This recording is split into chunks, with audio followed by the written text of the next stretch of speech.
Kamusta? Sa video na ito, ipapakita ko ang 3 madaling paraan para ayusin ang yero. Una, kung ang butas ay nasa nakaumbok na bahagi, linisin ang yero sa paligid gamit ang brush para sa metal.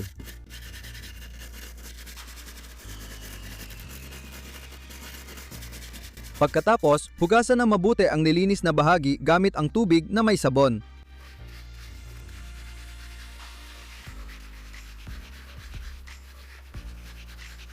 Sunod, maglagay ng gasolina sa maliit na lalagyan at tunawin ang styrofoam doon.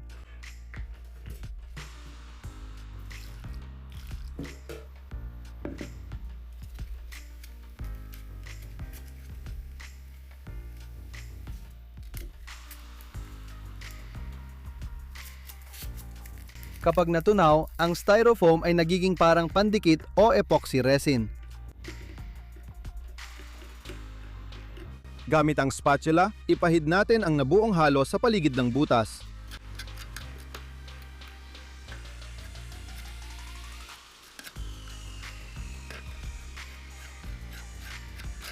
Dapat nating ipahid ng maayos, huwag magtipid sa pandikit. Ngayon, kunin natin ang aluminum na lata ng beer at hiwain ito. Hiwain ito ng maayos para makabuo ng patag na piraso.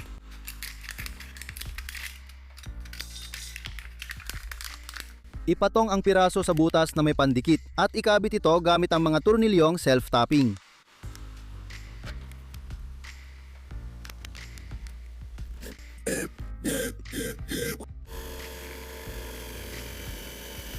Dapat gumamit ng mga tornilyong self-tapping na galvanized at may malapad na ulo. Kunin natin tapos hiwain. Kunin natin tapos hiwain. Pagkatapos ikabit ang mga tornilyong self-tapping, gamit ang spatula, ikalat ang lumabas na pandikit.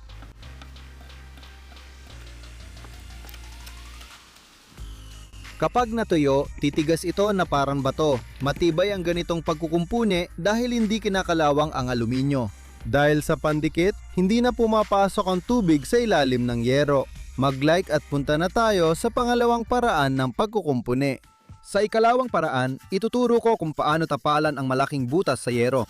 Nililinis natin lahat tapos hinuhugasan ng tubig at sabon.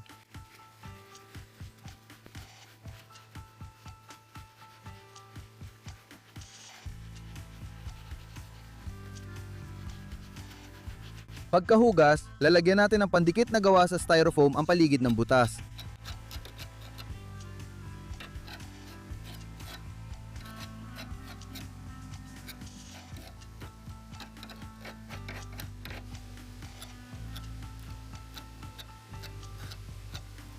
Para matakpan ang butas, kakailanganin natin ng karton mula sa kahon ng juice. Ibubuka at gugupitin ito gamit ang gunting para maging pantay na sheet.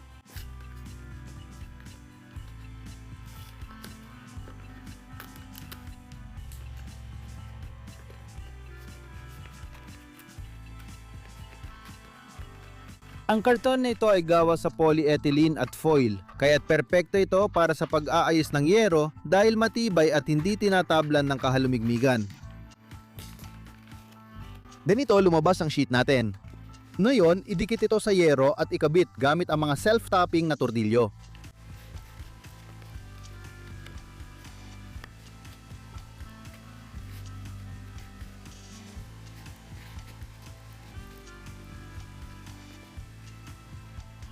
Dapat ding gumamit ng mga tornilyong galvanized at may malapad na ulo.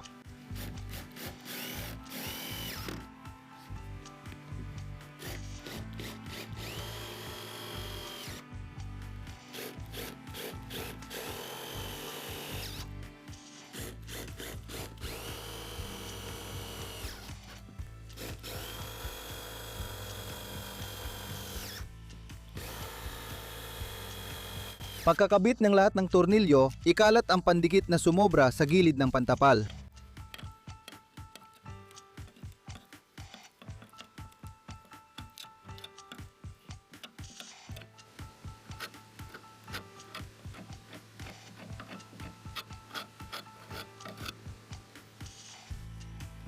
Pagkatuyo, tumitibay itong parang bato kaya hindi na makakapasok ang tubig sa ilalim ng yero. Kung gusto ninyo ang ganitong pag-aayos ng yero, i-like at punta na tayo sa ikatlong paraan.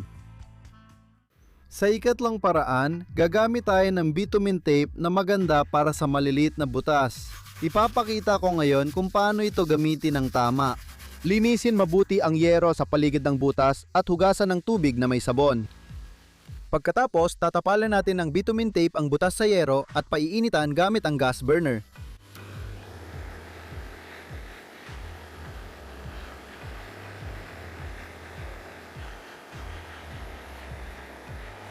Ginagawa lahat ito para dumikit ng maayos ang bitumen tape.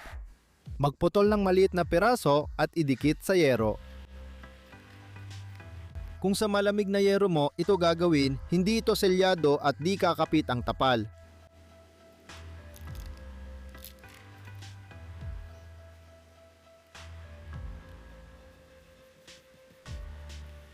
Punasan nating mabuti gamit ang basahan, pinipisil para lumabas ang pandikit sa gilid ng tapal. Kita nyo, natunaw ng maayos ang pandikit at nasilyuhan ang tapal.